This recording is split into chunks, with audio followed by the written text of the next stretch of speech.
और आपको बताते हुए हर्ष हो रहा है कि आज ही मुझे रेल मंत्रालय से पत्र भी मिला है और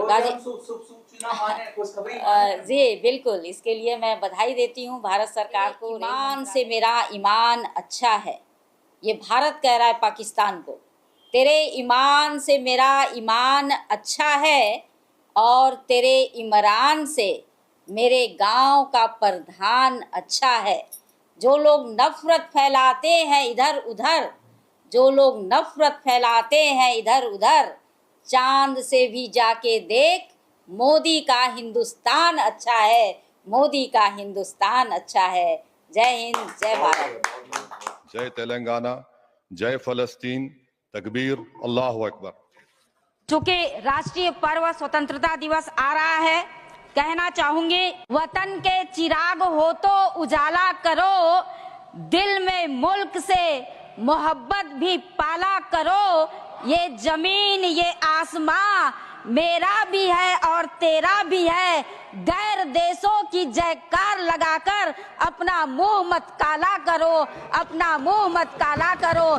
जय हिंद, जय भारत। रामलीला मैदान में रविवार को हुई कांग्रेस पार्टी की वोट चोर गद्दी छोड़ रैली अब एक बड़े विवाद में बदल गई है। इस रैली के दौरान मोदी तेरी कब्र खुदेगी जैसे तीखे और आपत्तिजनक नारे लगाए जा रहे करते हैं।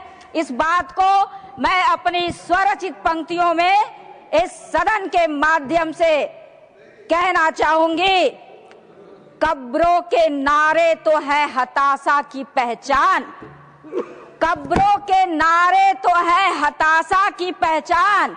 जैसा कि विपक्ष कब्र खोदने की बात करता है, ऐसे यशस्वी प्रधानमंत्री जी के लिए ये पंक्तियां हैं।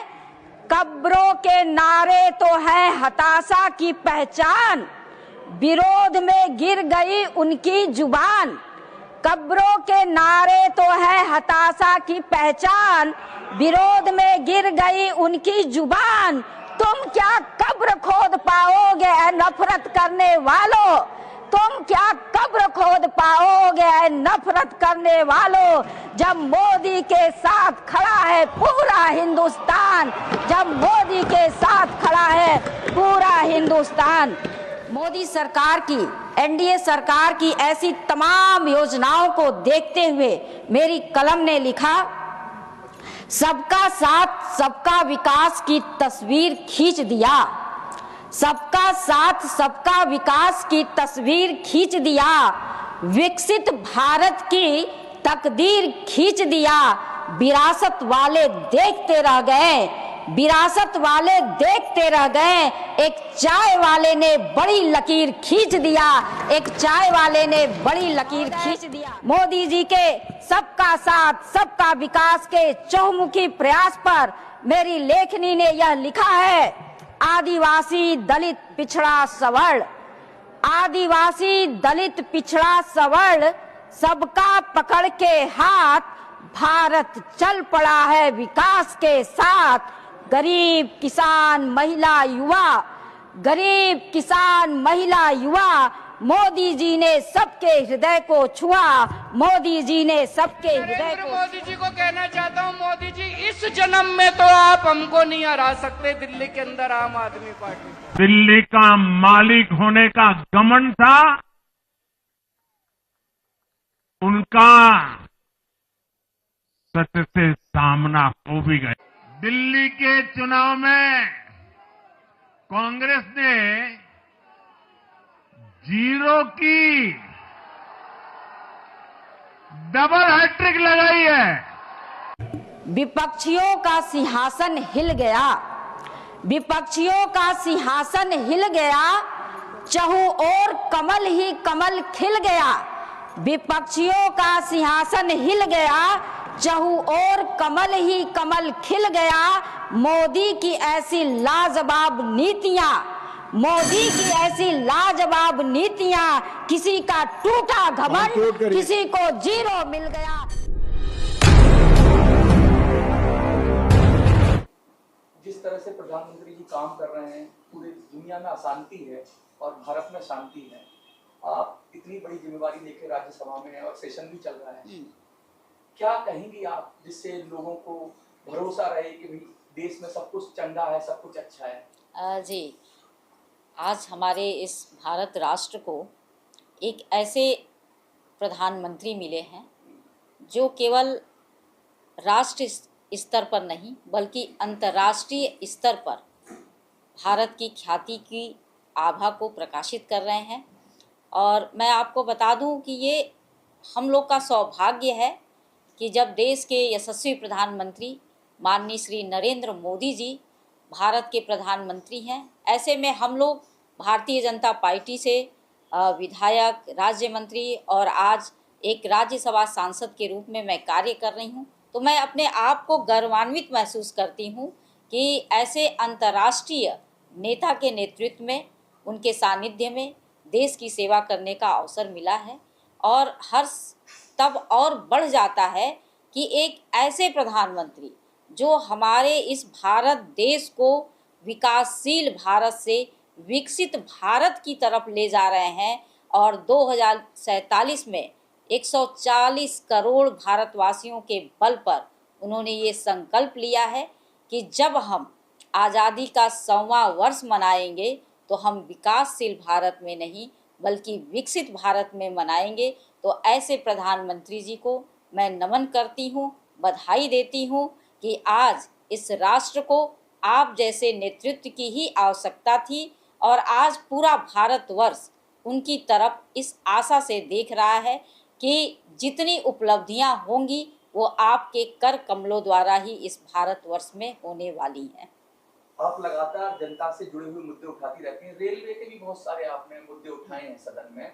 एक बार थोड़ा सा बताइए कि क्या आपके मन में, जेहन में चल रहा है जो कि आपने सदन में रखा है, पर हमें बताइए। और इसके साथ साथ हम ये भी जानना चाहते हैं कि आगे आपकी योजना क्या है, क्योंकि सदन तो चल ही रहा है अभी, तो क्या योजना है और कैसे आप जनता की बातें सदन में रखें? जी देखिए, हमारा गाजीपुर जनपद पूर्वांचल का एक पिछड़ा हुआ जनपद है और जब मैं विधायक थी तो भी अपने क्षेत्र की समस्याओं को जोरदार तरीके से उठाती रही हूँ और आज जब मैं राज्यसभा सांसद हूँ तो भी प्रारंभ से ही मैं अपने क्षेत्र की विभिन्न समस्याओं को उचित प्लेटफॉर्म पर रखने का काम करती आ रही हूँ, जिसमें गाजीपुर में हवाई यात्रा का प्रारंभ हो या फिर गाजीपुर में विश्वविद्यालय की बात हो या फिर गाजीपुर में हमारे यहाँ एक चीनी मिल है वो बंद हो गई हो, उसे पुनः चालू करने या उसके समकक्ष कोई नया उद्योग लगाने की मांग हो या फिर जो देश में एक बीमारी से लोग पीड़ित हैं, मस्कुलर डिस्ट्राफी, उसे भी मैंने उठाने का सदन में काम किया है। इसके साथ ही तमाम समस्याओं के साथ साथ एक महत्वपूर्ण मुद्दा जो गाजीपुर जनपद में विभिन्न जगहों पे एक बहुप्रशिक्षित मांग है हमारे यहाँ कि कुछ जगहों पे अंडरपास या फिर ओवरब्रिज बनाने की आवश्यकता है, उसको मैंने सदन में, पिछले सदन में उठाने का काम किया था। और आपको बताते हुए हर्ष हो रहा है कि भारत सरकार ने, रेल मंत्रालय ने उन विभिन्न जगहों पे ओवरब्रिज बनाने के लिए कार्रवाई का आश्वासन दिया है और उस पर काम आगे बढ़ रहा है। और आपको बताते हुए हर्ष हो रहा है कि आज ही मुझे रेल मंत्रालय से पत्र भी मिला है और जी बिल्कुल, इसके लिए मैं बधाई देती हूँ भारत सरकार को, रेल मंत्रालय को कि गाजीपुर जनपद वासियों को आज इतना बड़ा उपहार मिला है। इसके लिए मैं तहे दिल से रेल मंत्रालय और भारत सरकार को बहुत बहुत जनपद वासियों की तरफ से बधाई देती हूँ। मैडम, यूपी में 2027 का चुनाव आ रहा है, आप विधायक भी रही हैं और मोदी जी कहते हैं बेटी पढ़ाओ, बेटी बढ़ाओ, बेटी बचाओ, तो एक महिला होते हुए बहुत सारे पदों पर भी आप रही हैं जो महिलाओं से जुड़े हुए पद हैं जी, मैं देख रहा था। तो अब क्या योजनाएं आपकी यूपी के लिए, क्या कहना चाहेंगी 2027 के लिए, क्योंकि SIR भी हो गया है, बहुत सारी चीजें चल रही हैं और बहुत सारे मुद्दे हैं, आपके मन में क्या चल रहा है महिलाओं के प्रति, बेटियों के प्रति, आपके मन में कुछ होगा? हम एक ऐसे दल के सिपाही हैं, एक ऐसे दल के कार्यकर्ता हूँ मैं जहाँ बेटियों को सर्वोपरि रखा जाता है और यही कारण है कि नारी शक्ति वंदन अधिनियम भारतीय जनता पार्टी NDA की सरकार लाई है और आने वाले लोकसभा चुनावों में और प्रदेश के विधानसभाओं में 33% आरक्षण महिलाओं को मिलने जा रहा है। और इसके लिए मैं ये कहूँगी कि 33% आरक्षण महिलाओं को देने की बात करके कानून बनाकर NDA की सरकार ने ये सिद्ध किया है कि जो वेदों और पुराणों में हमारा भारतवर्ष कहता है यत्ते नार्यस्तु पूजयन्ते रमन्ते तत्र देवता, उस चीज को, उस वाक्य को, उस अनमोल मंत्र को एनडीए की सरकार जो है साकार कर रही है। और जाहिर सी बात है कि जब यह आरक्षण लागू होगा तो धरातल पे जो नारी शक्ति है वो राजनैतिक रूप से सुदृढ़ होगी, सशक्त होगी। और जब नारियां सशक्त होती हैं तो ये सबको पता है कि जब नारियां सशक्त होती हैं तो समाज सशक्त होता है और देश सशक्त होता है। और नारियों को सशक्त करके हमारे देश के यशस्वी प्रधानमंत्री जी, जो भारत पहले कभी विश्व गुरु हुआ करता था, तमाम क्षेत्रों में हम आगे बढ़ते हुए, साथ में नारी शक्ति को आगे करते हुए पुनः हमारा भारत माननीय प्रधानमंत्री जी के नेतृत्व में विश्व गुरु बनने जा रहा है। 2027 की योजना नहीं बताई आपने, कुछ यूपी में कुछ पत्ते खोलना चाहेंगे? बिल्कुल बिल्कुल, देखिए हमारे देश के यशस्वी प्रधानमंत्री जी, और उसमें भी जब बात हो उत्तर प्रदेश की, जहाँ पे एक ऐसे संत महात्मा, एक आध्यात्मिक शक्ति का प्रतिनिधित्व करने वाले मुख्यमंत्री जी बैठे हुए हैं, माननीय श्री योगी आदित्यनाथ जी के रूप में, एक ऐसा चेहरा, एक ऐसी क्रांति कि माफिया उनसे कांपते हैं, माफिया उनसे भय खाते हैं। और उनके शासनकाल में या तो माफिया जो है जेल के सलाखों के अंदर हैं, या फिर प्रदेश छोड़ के बाहर चले गए, या फिर सीधे ऊपर चले गए। तो हमारे मुख्यमंत्री जी एक ऐसे क्रांतिकारी मुख्यमंत्री हैं कि उन्होंने विभिन्न प्लेटफार्मों पे उत्तर प्रदेश में ऐसे ऐसे कार्य किए हैं कि हमारा उत्तर प्रदेश आज देश के अन्य प्रदेशों के लिए एक रोल मॉडल, एक रोल प्रदेश बन गया है। और आने वाले समय में आप देखिएगा कि पूज्य महाराज जी के नेतृत्व में 2027 हम लोग पुनः पूर्ण बहुमत के साथ विजयी होने जा रहे हैं, और अनेक ऐसी उपलब्धियां होंगी जो भारत को सशक्त बनाएंगी उत्तर प्रदेश के माध्यम से।